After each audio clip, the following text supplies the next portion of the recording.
Welcome back to Maximum News. Hi, did you miss us? I sure missed you. I miss being in a normal state of mind on a normal schedule, but getting C to the O to the VID is going to do that to you. Yes, I got hit with the big COVID.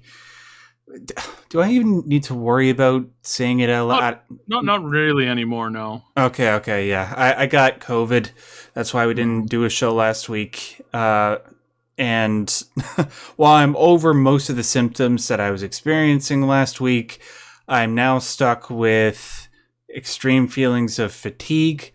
And low key, I would much rather have the sore throat and the cough and the headache than having to deal with this crap. Because now I can't use the thing that I rely on the most in order to do the work that I do, which is YouTube, and that's my brain.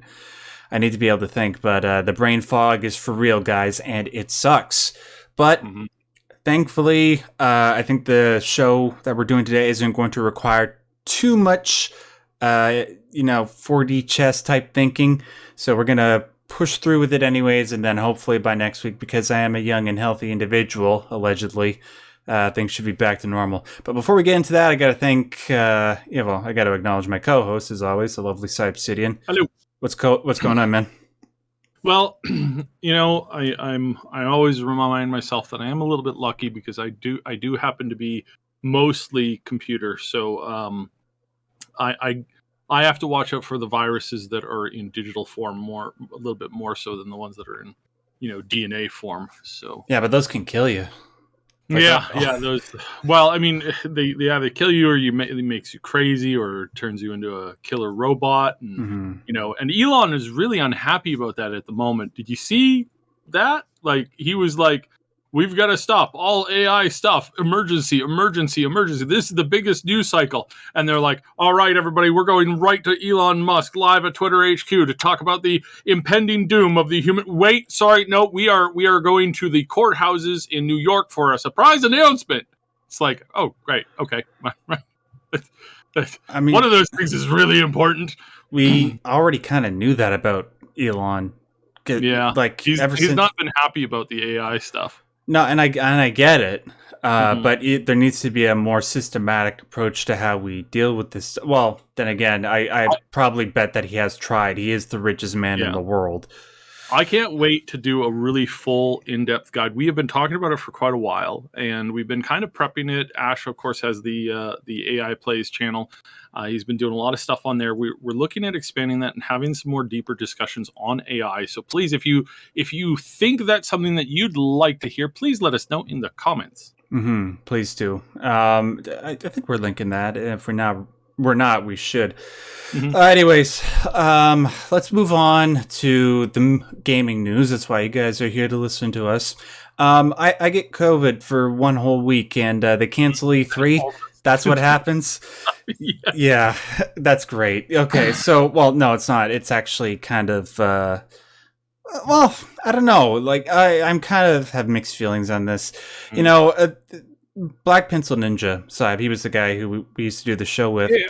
He once told me that he had a love-hate relationship with E3 because as much as everybody lies to us during E3, at least we could enjoy the lie. That was the paradox at E3. They'd show us these awesome footage from Beyond Good and Evil 2. What a beautiful lie that was. Yeah. So, yeah, but... It was they walked away from it being about the culture of gaming a long time ago. Yeah. We teamed up with Upper Echelon Gaming, which is he's getting big on YouTube now. Wow, really? We teamed up with him. Yeah, a long time ago. We actually funded one of his trips to E3 a couple of years ago to get a whole bunch of coverage. We had professional level access. We had all this stuff, and then he showed up, and they came down on him and us like we were some kind of like we weren't huge at the time, and neither was he, but they came down on us like we were some kind of like pariah, and they never told us why, but they did restrict our access. They seized his camera and his phone, I believe, at one point. and basically were like, no, you're not going in. Your helpers aren't going in. Like it was just a madhouse. And I was chatting with him earlier this week about it, just kind of commiserating on, what happened. And what happened is they got, and I don't mean this like in the normal way, but they got political. And again, I don't mean that in the normal way you think political. You're thinking political. I'm talking more like high school political, like cliquey. They got so you're not part of my team, so therefore I'm not letting you, do anything. And the dog is agreeing. He's absolutely horrified by what happened. But we basically blew like several $1,000s to try and like get a whole bunch of these interviews set up, which again, we had things with game developers and writers and creators. We had a whole bunch of stuff lined up.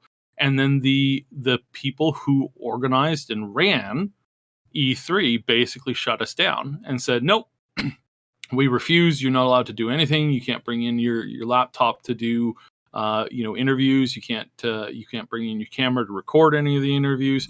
So because you're not one of the specials. And again, it was like there were Twitch people there who had less of a reach than us that were allowed to do a whole bunch of stuff.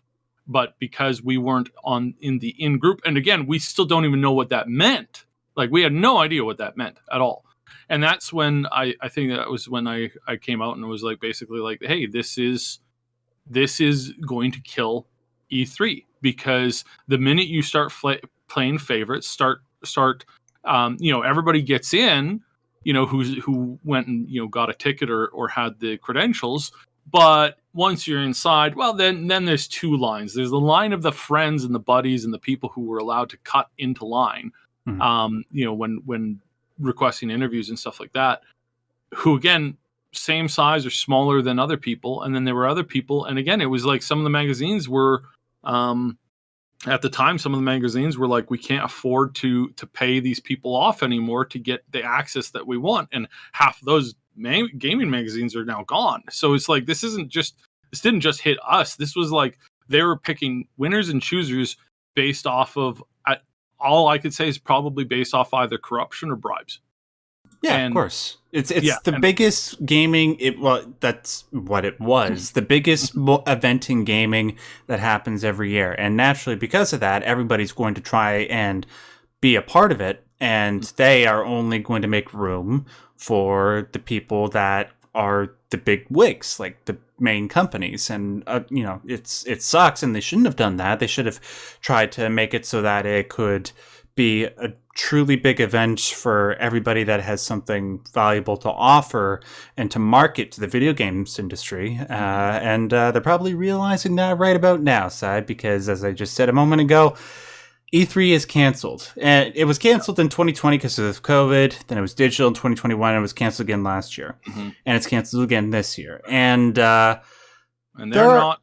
Now, they haven't said that they're canceled next year, but they're not coming back from this. No, they are simply not coming back from this. The team that was behind the convention like 5 years ago isn't even really the team that's behind it anymore, because most of them got slowly picked off. And then, of course, during the COVID and the 2020 stuff in the most recent years, it was just like the people started losing their positions.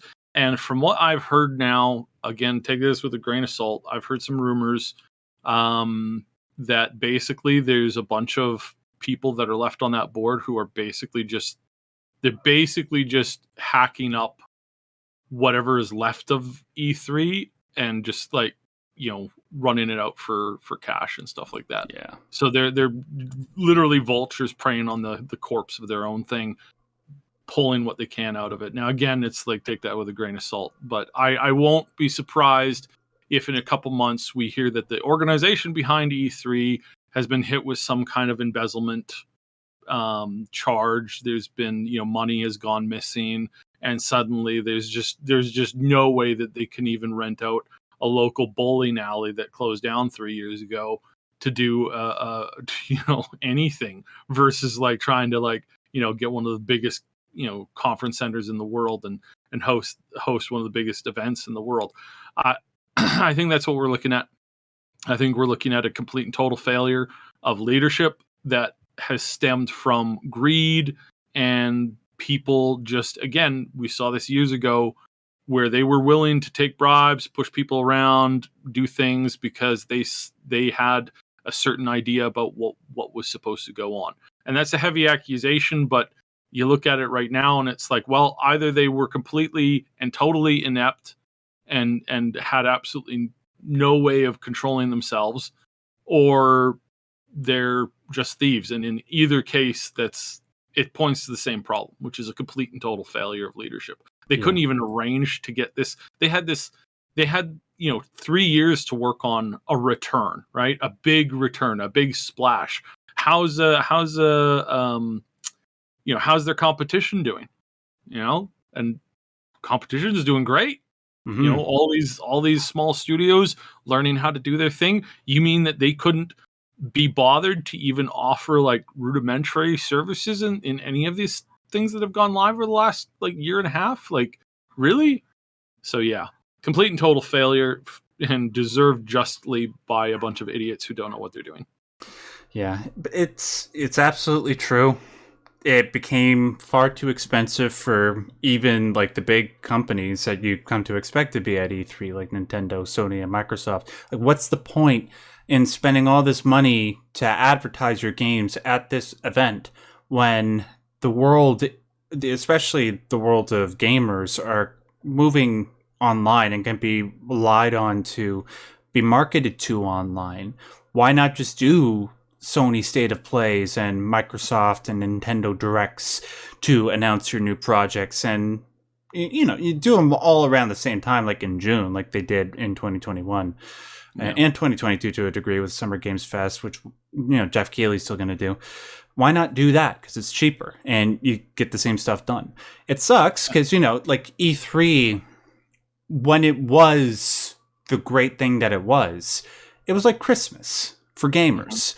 But then, it just evolved into what Syb just so eloquently and accurately put. So, if it does... This is me coming from... I was at the CES years and years and years before they even started on this. I think it was 97 I went. Oh, nice. And then in the early 2000s, it stopped at 2006 because they had some issues there.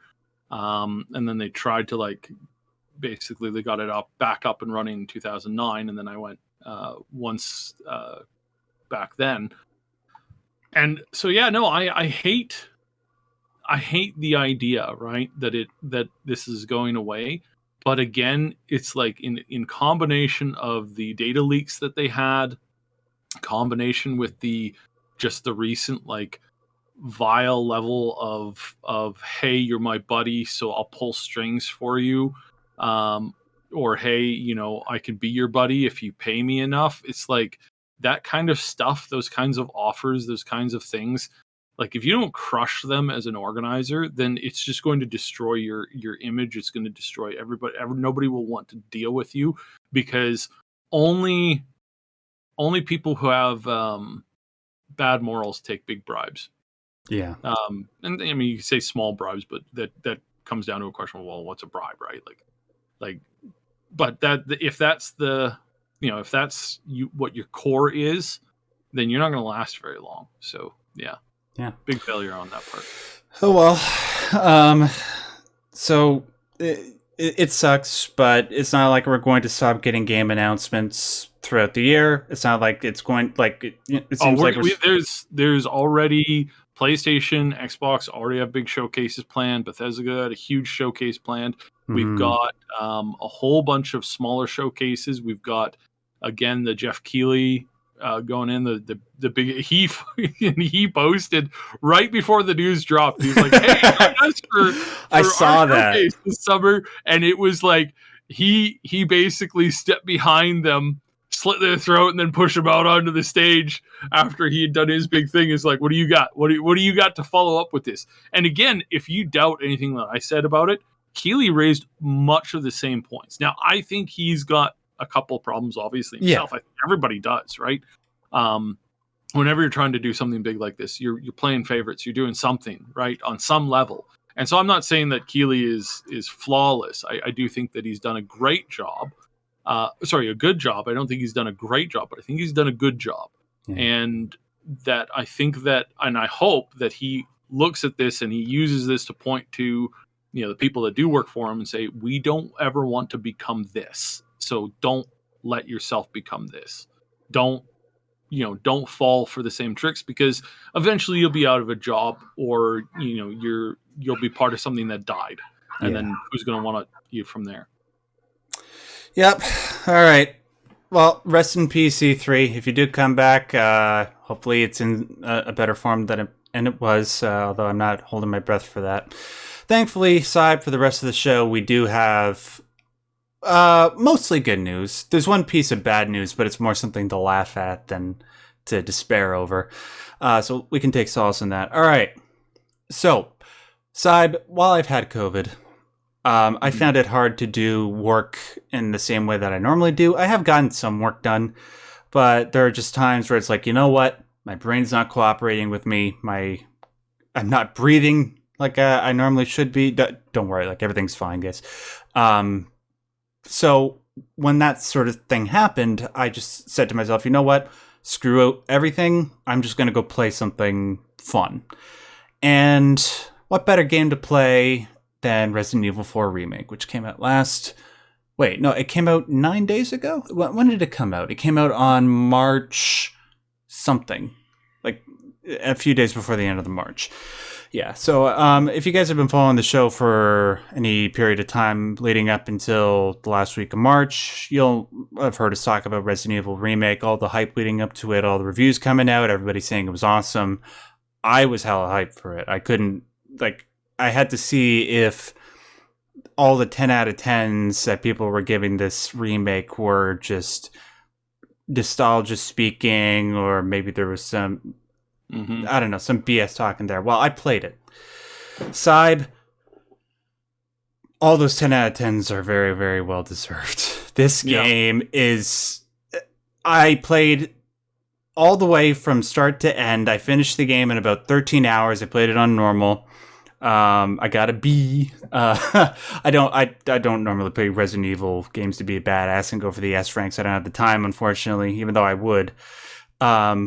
But yeah, I played through 13 hours of it, and the entire time I was just grinning from ear to ear. It's one of those games, Syb, that reminds you of like, hey, this is what game is all about. It's about having fun, sometimes just turning your brain off and just going with the flow of things and just seeing where things take you.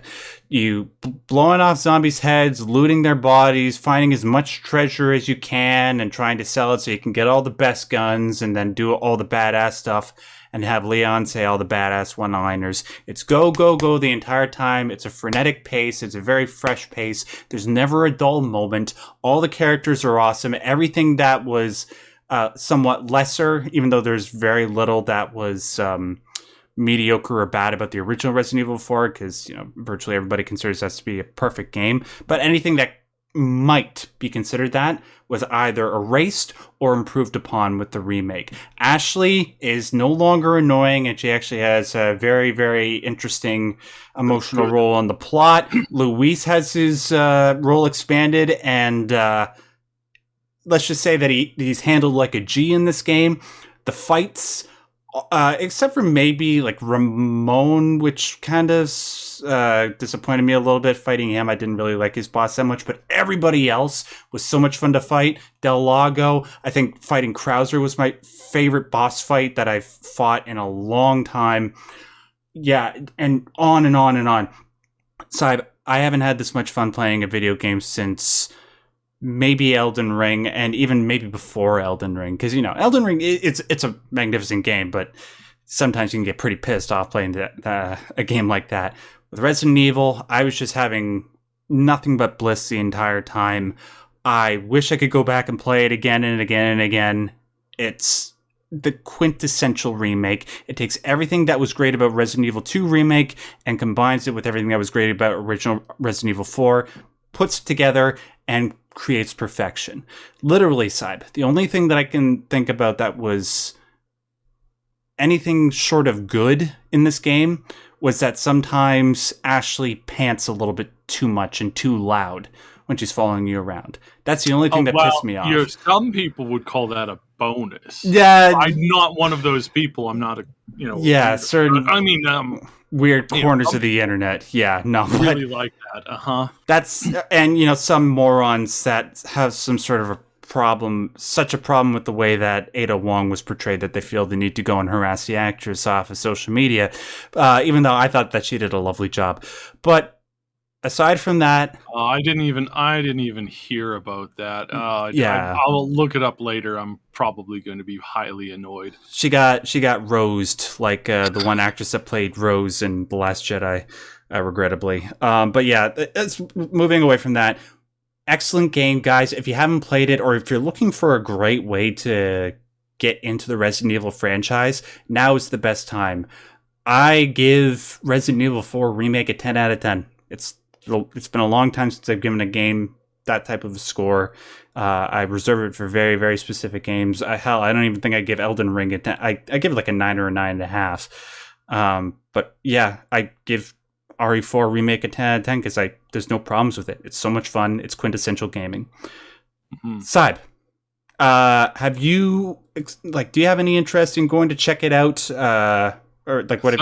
Yeah, Mooney started to play it, and she was like, "Oh, this is cool. This is cool." She walked around the corner, and like one of the old zombie guy from the village jumped her, and she had to like fight him off and then shoot him in the head. And then she was like, "Nope, I'm done."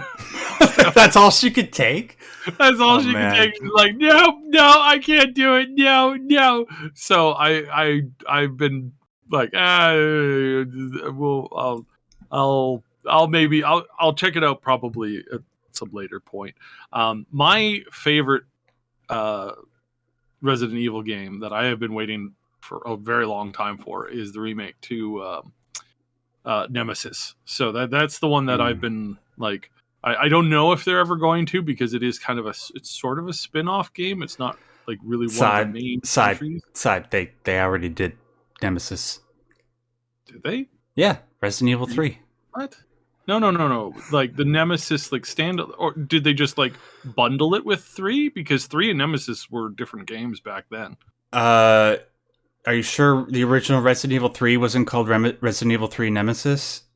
I'm pretty sure Resident Evil Nemesis was a standalone from the original, because it was very short and it only focused on Jill. Like that Jill was the only character in in Nemesis. Oh yeah, and you could play as Carlos in the original Resident Evil 3 if I recall correctly. Mm-hmm. Yeah, I'm not the biggest Resident Evil fan. Like I know like the general, like I don't know all the games. Like I know there's 0 through 8, Revelations, Umbrella Chronicles. But I've never heard of the one that you're talking about. Yeah, I'm gonna have to look that up. All right, well, maybe that can be the next one. That or Code Veronica. Actually, remake Code Veronica so people will shut up about it. All right. So yeah, go play Resident Evil 4 Remake if you haven't already. Might as well before Dead Island and whatever the other game is that's coming out at the end of the month that everybody's... Oh yeah, Jedi Survivor. Still gotta play Jedi Fallen Order. All right. Next topic. Obviously, because I have COVID, I haven't been able to get out to the movies the last couple of weeks, even though I really wanted to, because I really wanted to see John Wick 4. And I also really wanted to see this Dungeons and Dragons movie because of all the wonderful things I've been hearing about it. I didn't get to see it, but Sybe did. Sybe, what's the deal with this movie? Is it any good? It was good. I was pulling up some reviews here from other people who went and watched it. Some of the people that we kind of travel with in the same circles. If I can find this again, there it is. Wolfheart FPS. Wolfheart is one of the other guys who covers Baldur's Gate really heavily. Nice. He said it was a blast. He was funny, entertaining, based on much of the D&D lore. and it has them very excited for Baldur's Gate 3. I don't think that this is a true classic of monumental proportions that will put D&D as a household name more so than it already is. Right.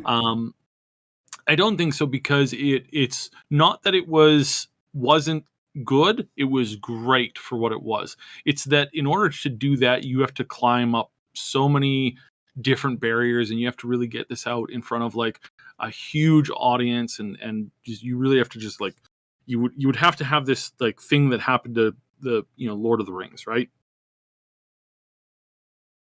And I don't think you're going to get that to happen. Right. So that is over expectation. So when I'm talking about the review, I want everybody to realize that I would not put this in the same class as the original Lord of the Rings trilogy, because it's not at that level.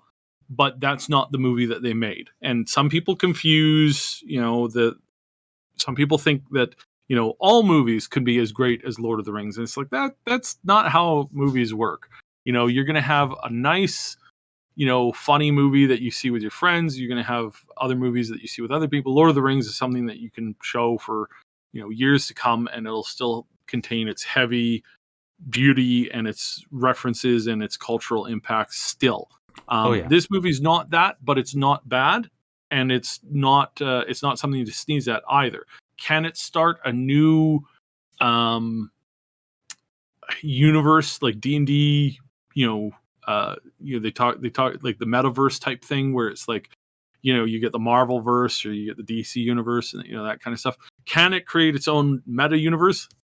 I kind of doubt it, but maybe. I hope so. But yeah, like I think that they should take the success that they had, and they should do another one that is just as good, because this is a good movie. This isn't going to be in the same halls as Rocky or any of those other ones, but it's really good, and it's definitely the best D&D movie that was ever made by a long shot. Mm-hmm. Not just by a long shot, by like several long shots, like a Washington to California kind of distance. We're talking. There was head and shoulders above all that other stuff. It was really good. I'm not going to do any spoilers. I totally forgot to mention that from the get-go. So I'm not going to spoil anything. It's just out this week. I don't want everybody to get spoiled on it. I do encourage you, if you like gaming and if you like the D&D kind of universe, even if you don't like Wizards of the Coast for the BS that they just pulled, I still think you should go see this movie if you appreciate the type of tabletop gaming experience that you enjoy inside universes that are like D&D. It's a great fantasy movie flick that has everything you like to see, none of the BS. There was very little to none of the current issues and faux pas that Hollywood likes to do, where it's like, the planet is dying, we must all talk about it all the time while I fly around on a private jet. There was none of that kind of, censorious BS. There was just, hey, this is a really good, really cool movie that was done really, really well and has a lot of great jokes and a lot of really decent lore in it. And that is what I think is going to make this thing stick around for a long time, because this is actually really good. This is actually something that has really, really decent potential to like be better and to make better content going forward. So that's my thought, is that this is not the greatest movie that you're going to see this year, but it's definitely a top 10 in the form of like, go have fun with your friends and family and check out a fun movie. It's as good as the last Puss in Boots movie. As far as the boycotts, I know that there's some people who are going to mention that the Wizards of the Coast don't need the money, Hasbro has failed, all that kind of stuff. And yes, I agree, in the sense that I agree that that they were deserving of this to be banned. And if Wizards of the Coast had not recanted and given us an unlimited free 100% new oh crap, I forgot the word for it. But the new agreement, the new legal agreement. OGL? The OGL, thank you. Yeah. If they hadn't done a 180, they didn't just do like a 90-degree turn on that or a 45-degree turn, which everybody was expecting. They did a 180 turn. They gave the rights back unequivocally, said this, we were so off the base. Now, I think the only thing that they should have done more was they should have fired the people who came up with that original idea, because they clearly don't know the industry that they're in. They clearly don't know why D&D has succeeded in the last decade. They didn't understand any of that, and they hadn't been playing ball. And I think that those people should still be fired. I still think that's the case, but I think that there was enough of a pushback from the regular people that work at Wizards of the Coast, the regular people who work at Hasbro, who aren't always representative of their stupid bosses who do stupid decisions because they don't know what they're doing and they don't know the industry that they're in.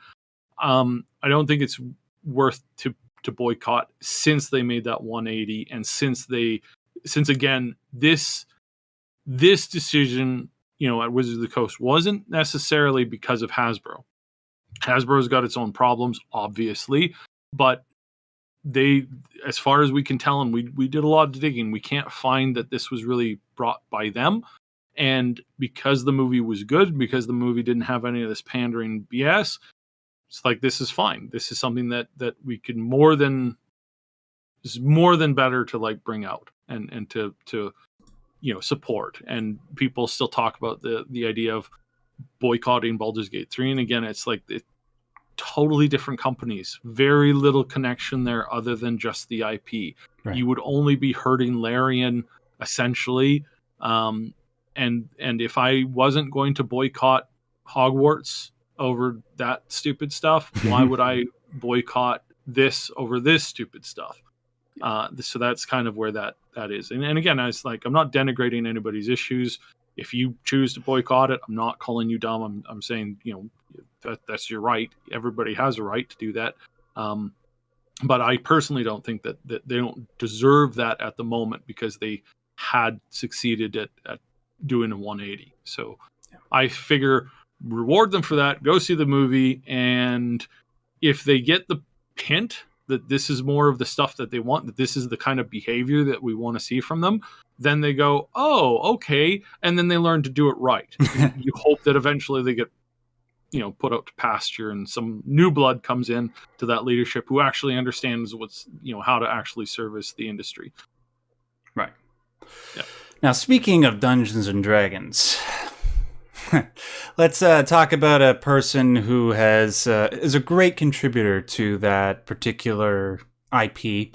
He, the guy that we're about to talk about, is the writer behind what I believe is the most philosophical video game ever made, the aforementioned Planescape Torment.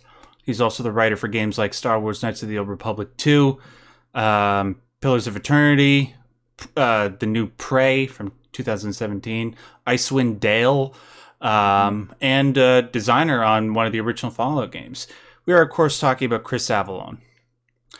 I'm going to let you take the lead on this one side, but unfortunately, he's had to deal with some false accusations, and this isn't a matter of opinion. They are false. A matter of opinion. Yeah.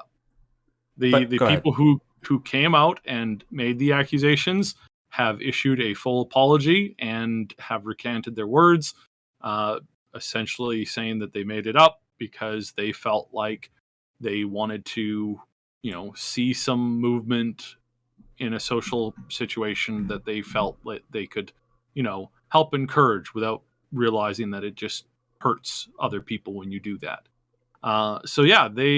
This was not only out, but it was fully thrown out from the court's perspective. Not like these charges have been completely 100% dropped, and they're not coming back. There was a settlement of under $1 million, but probably much higher, but probably pretty close to $1 million. for damages to Chris, which I don't think were enough. I don't think that was enough at all. No. We have never changed our mind about this. When the accusation originally came out, we did some investigating. We called some people. We got the information, the evidence that came out later on. We got peeks at that initially before it was out, not from Chris, from other people in the industry, which is where those pieces of evidence came out. Several other directors and game studios who came out, who shared emails from these people, who spoke very highly of Chris and who made comments that happened after this so-called incident. So they clearly didn't seem to bother them then, but then suddenly their mind changed at some point down the line, and then they came up with this story. So we've had Chris answer questions on the show before. We've had we did do an interview with him. We didn't have him on voice, but we had him respond to a bunch of questions and stuff like that in private emails to us, and we went back and forth with him a couple times. We still chat with him from time to time. He is a man who this should never happen to, because when stuff like this happens, all it does is hurt real victims. It hurts real victims when you pretend to be a victim of something that is a very serious problem. And all you do is you make it harder for those real victims to get justice. And I know a lot of real victims. I was a victim of violence when I was a kid. I have seen other people who were victims of much worse things. And it's not helpful when somebody stands up and then tries to use the system against somebody that they don't like. It's not helpful, and it only harms and makes it harder for real victims to stand out. An example that I used that I think was really good. You ever watch that old movie called Newsboys? No. So Newsboys was I believe it was Disney. But it had the very young very, very young guy who did Christian Bale, Batman, right? Oh, do you mean the Newsies? Sorry, Newsies, yeah. Newsies. So the Newsies is this really old film, ancient film from 1992 from Disney. And they had this, there's this boy in it who's got a gimpy leg and he can't walk very well. And he talks about how other newsies who sell newspapers, that's what a newsie is. It's a boy who stands on the corner and sells newspapers and yells, "Extra, extra, read all about it. Martians invade the West Coast," because they're trying to sell, newspapers. And so they it's just like now people are trying to sell newspapers and stuff like that. At any rate, he talks about how he has a harder time because there's lots of other newsies who don't have any actual disabilities pretending to have a disability so that people pity them and give them more tips, buy more papers from them, that kind of stuff. And he goes, he's like an honest a disabled person can't get ahead around here because of all the fakes that are running around. That is the exact same thing as victims in actual crime. When you have an actual person who's suffering because of something terrible that is illegal that should be stopped, and yet they can't get the proper attention or in some cases resources, because people who are making up their BS to try and get some kind of social clout, and why you would want social clout for being a victim is just that's just so unhealthy on so many levels. Marco, excuse me. Yeah, it's obviously a passionate thing that I feel about because I consider Chris a friend. I have a lot of contacts and a lot of friends at Obsidian over the years, and everybody was obviously knew it was fake. So many people knew it was fake from the get-go. But unfortunately, that didn't stop the press and haters, and even now, still people commenting, going, "Oh, you silenced them with money and legal proceedings." And it's like, no, read the evidence. It's publicly available. not all of it, but the big pieces that were important are the emails, the chain of emails from these supposed, from these fake victims, not supposed fake victims. They are fake victims. Yeah. Who did this? They did this for clout. Why would you want to even support that? Like even trying to be like, oh, well, let's make sure, nobody is a victim, which is a good thing. It's like, why would you even want to do that? It's very frustrating, you can tell it gets my blood flowing. So yeah, I think we're good with this now. I'm so glad that Chris is out from this. I hope that he gets a new job. He should. Making, something. I really hope he gets into the Fallout universe again. I know he doesn't like the leadership at Obsidian, but I think that there's some options there in the future, and I think he deserves it because he was one of the greatest video game writers, and his ideas were always good, always gold. Yeah, as far as I can tell, I've sort of been introduced to the works of Chris Avellone relatively recently. As far as I can tell, he, to me, is probably the best writer in the history of Western video games. I'm trying to think of other people that come close. People like Sam Lake. No. Who else? Ken Levine. He did BioShock. He is the type of guy that is always a positive addition. He's not going to produce anything but gold for your project. This is the guy who gave us Kreia. Mm-hmm. For God's sake. And Joshua Graham. Are you kidding me? Yeah. And it's such a shame that he had to deal with this, but thankfully he came out on top. He made big bucks. And even if he retires for the rest of his life, he'll leave behind a good legacy, but I hope he doesn't. He's got a lot of good years left in him to give us a lot of really great games. Mm-hmm. Hopefully he can be hired back on for Dying Light 3 and make that game not a piece of crap. All right. Let's move on to the fifth story. Just got a couple more here. This is the one that I was referring to before that's kind of sad, but you kind of have to laugh at because it's impossible not to. So, Saib, we've been getting a lot of really good PC ports from PlayStation Studios the last little while. God of War was one I bought recently. That game looks great on PC. I had a blast with the little bit of time that I played with it. Spider-Man, I really want to get that one, but I'm going to probably wait until the fall to play it again, just before the new game comes out. But, everybody I've spoken to who has played it says it's great. Got Horizon, you got Uncharted, you got Days Gone, amongst a whole bunch of other ones. So naturally, because of how successful all these ports have been, you would expect that with Naughty Dog releasing The Last of Us Part 1 on PC, that you would just get another home run, especially because it's, coming off of the TV show, and original Last of Us is one of the greatest games ever made. Well, it's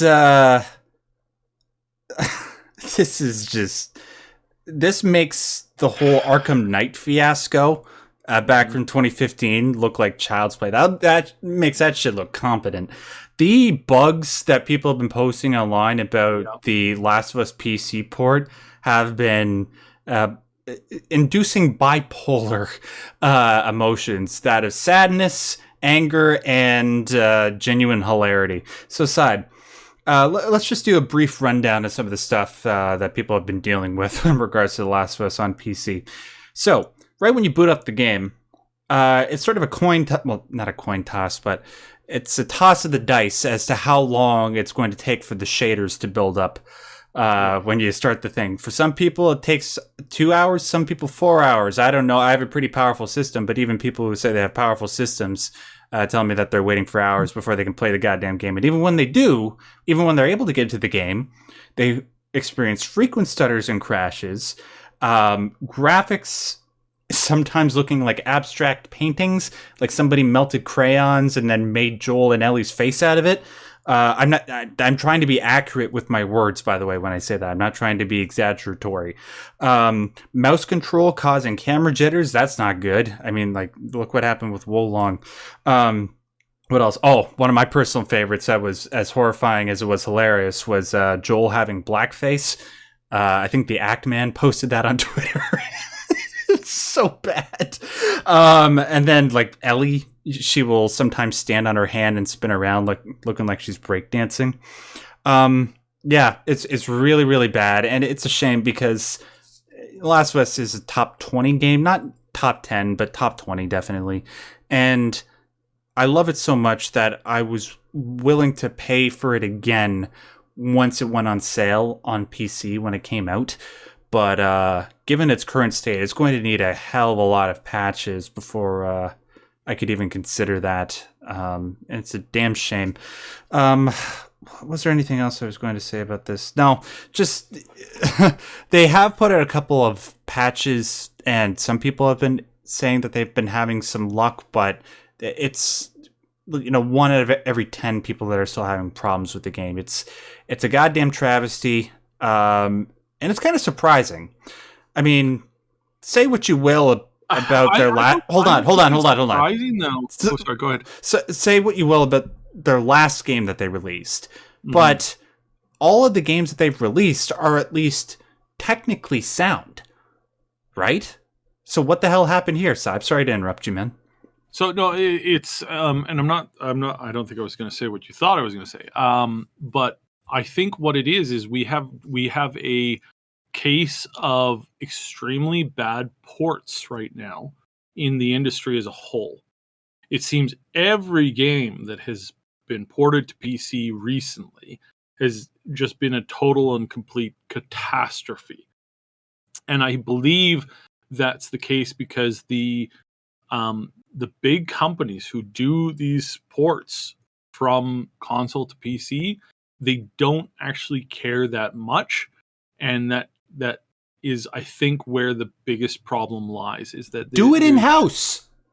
There's just so many. Well, it's not just that. It's like they just don't allot the same amount of money for it. I heard a rumor once that one of the ports that came within the last like 3 years that was just atrocious.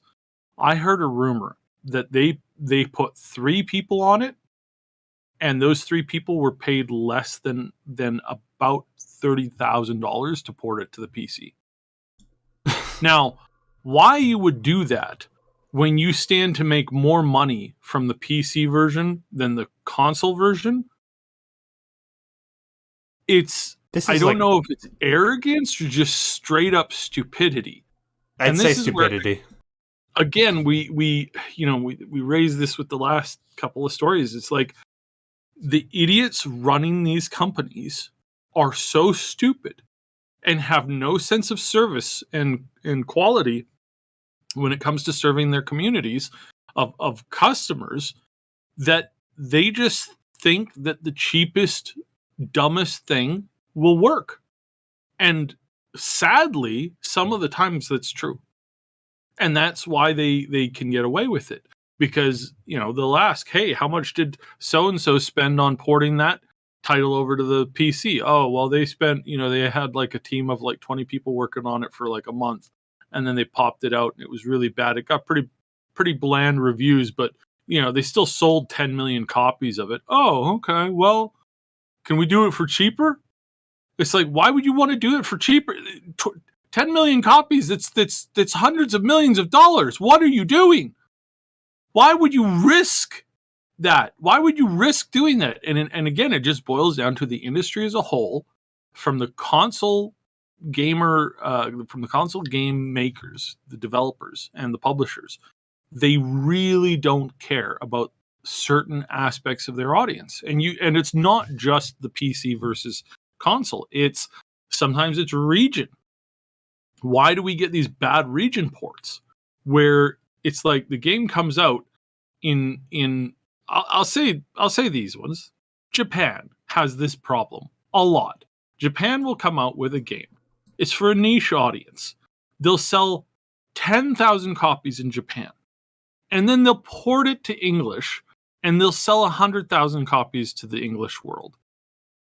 And they treat the English world like they're peasants. Like they're just absolutely. I've worked with a lot of Japanese developers, and this is one of the most common issues that we have. Is why would I make this for the English world? Well, because the English world likes your content. Well, I don't care about the English world. It's like, you're only able to do what you're doing right now because you make enough sales from the English world to support you. If you didn't release this, you're going to not make your house payments. You understand how this works?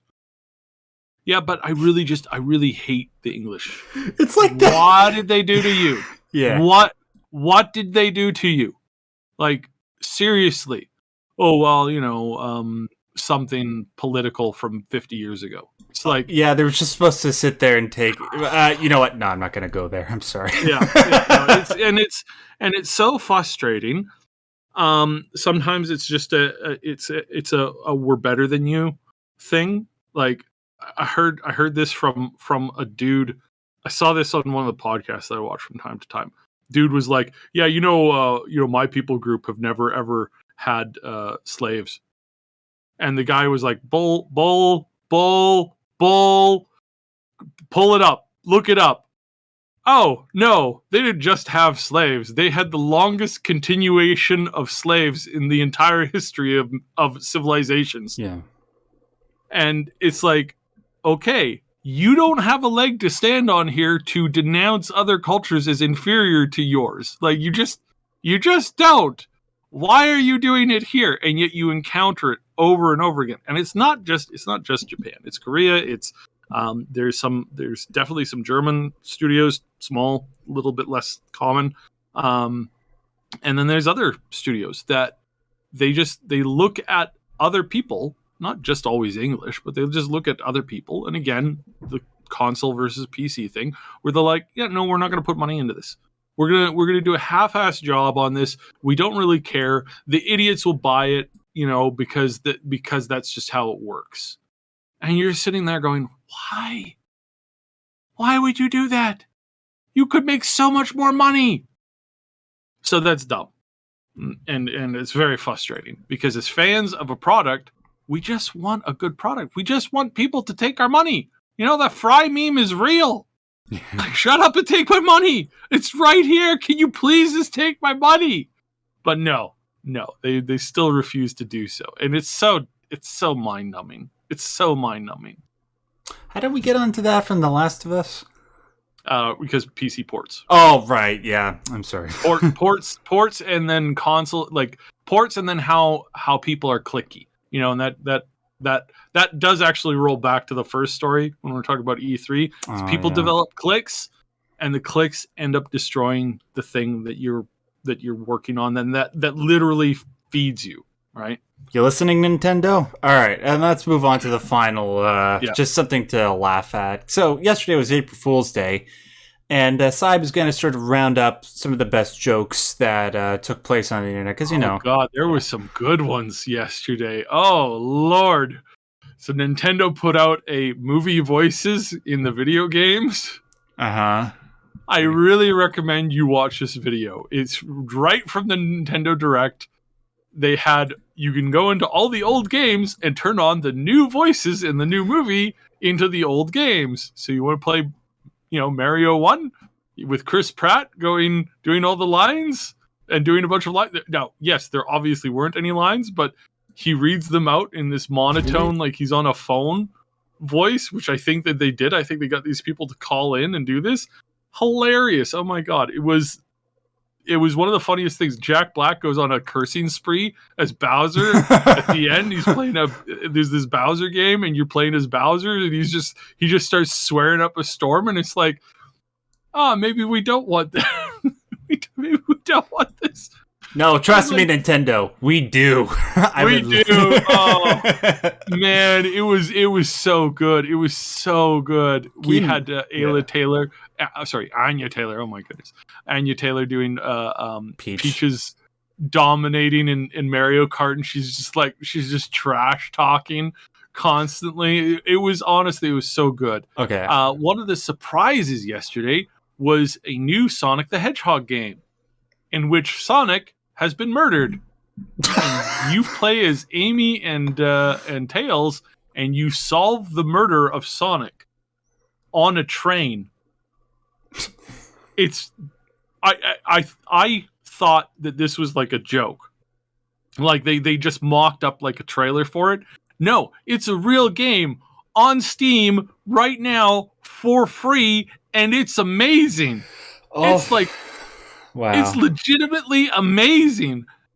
And they put it out as like basically a joke, but it's actually one of the best Sonic games that there has been.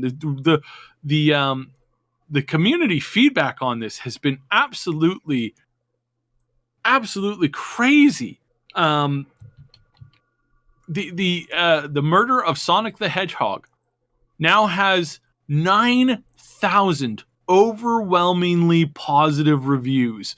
And you go down, you look at the reviews, and they're like, they killed this. This is amazing. So much fun. Did not expect this joke to actually be fun. 10 out of 10. Oh my goodness. This is amazing. They called him a blue rat. Oh my God.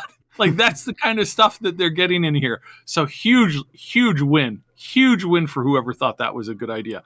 They've got absolutely steamrolled those positive comments. I think it's 99% positive right now. Wow. Oh my goodness. Talk about How often does a Sonic game get that kind of positive response?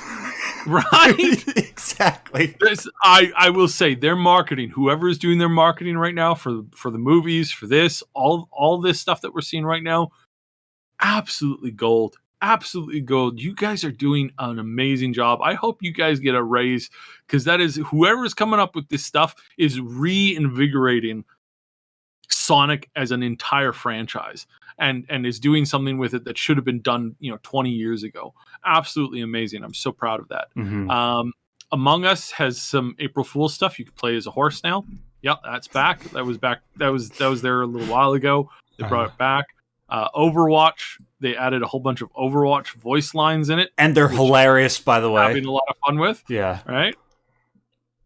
And then one of my favorite things is PUBG Battlegrounds has reintroduced the bizarre battle royale, in which giant chickens will chase you down and do horrible things to you.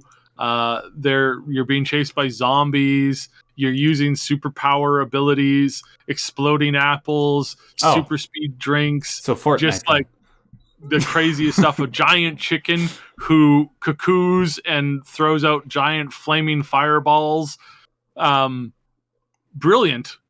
I gotta say, brilliant. Makes me actually want to play the game. Yeah.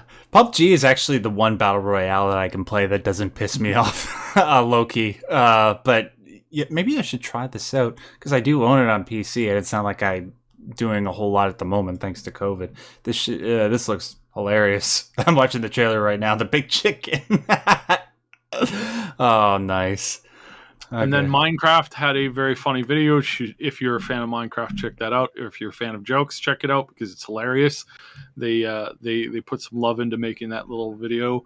And of course, you got your regular. You got League of Legends, World of Warcraft, a bunch of other companies doing stuff. Yeah. Larian Studios, Baldur's Gate 3.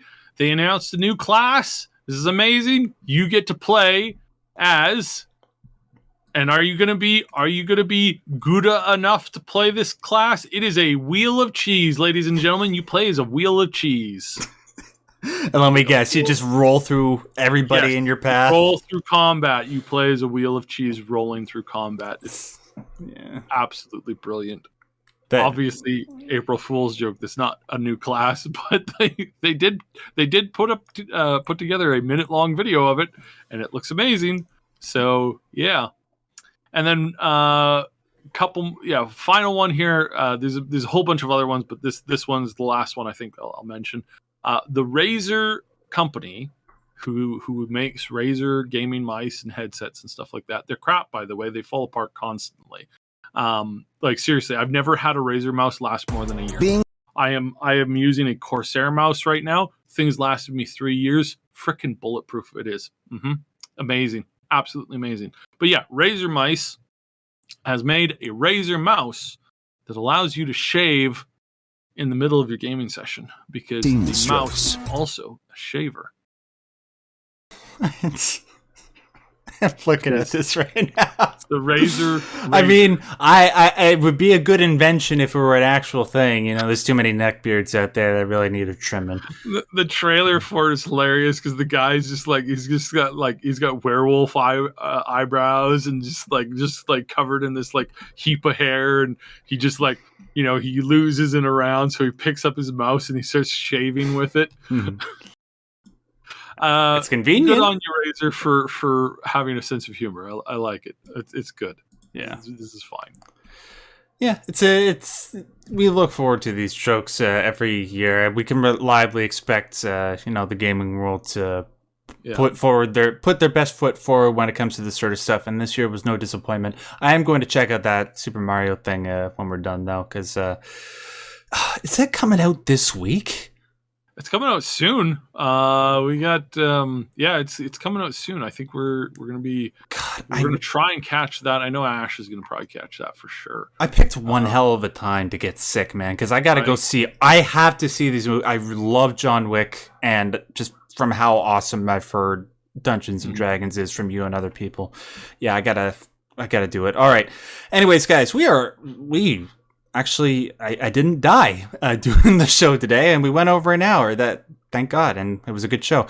Thanks, guys, for joining us again this week. Sorry again about last week. I can't handle when the bug strikes. Listen, if you like this particular episode, make sure you hit the like button, because when you do that, it tells the YouTube algorithm that not only this episode is worth watching, but all the other stuff on this channel is worth watching. I want to thank Syb, as always, for his lovely insight, and him and Ash's patience with me with my sickness and all that. Syb, do you want to tell people about the main Triple S League channel very quickly before we sign off? Check out the Triple S League on YouTube, and we also have Ash has made an AI channel that we've talked about here and there, and we're really starting to want to put more stuff into that. It's a discussion that we really enjoy having, and that is becoming increasingly more and more relevant for the times. So, and we're pretty spot on with our predictions too. I did some predictions for AI tech. I do them every couple of years, and so far I've been bang on. So we've decided that, hey, you know what? Probably should start talking about this a little bit more. When are we going to hit the singularity, Syb? It's soon. It's sooner than you think, but not in the way that some people believe that it's coming. Right. So when it hits, when it shows up, it's going to show up fast and hard. That's why they call it the singularity, because you're not going to recognize life 1 year to the next once it happens. It's just going to be completely different. Things are going to change so fast and crazy, and that might be a good thing. That might be a very bad thing. And that's something that we really want to discuss more about. So if you're interested in hearing that discussion, please let us know. And Ash's first breakdown of the Futurama series, he's also got that. So if you join our Discord, you can find where to find that video, and we'll probably link it in the chat below. That's a show I gotta watch with my fiance. All right. And you guys can find Futurama. She loves Futurama, and I've never seen most of it. And you guys can find me just on all the regular forms of social media, just at Max Derrat. I'll put links to that and the Triple S League in the description box below. I'm off to bed. Peace out. Peace.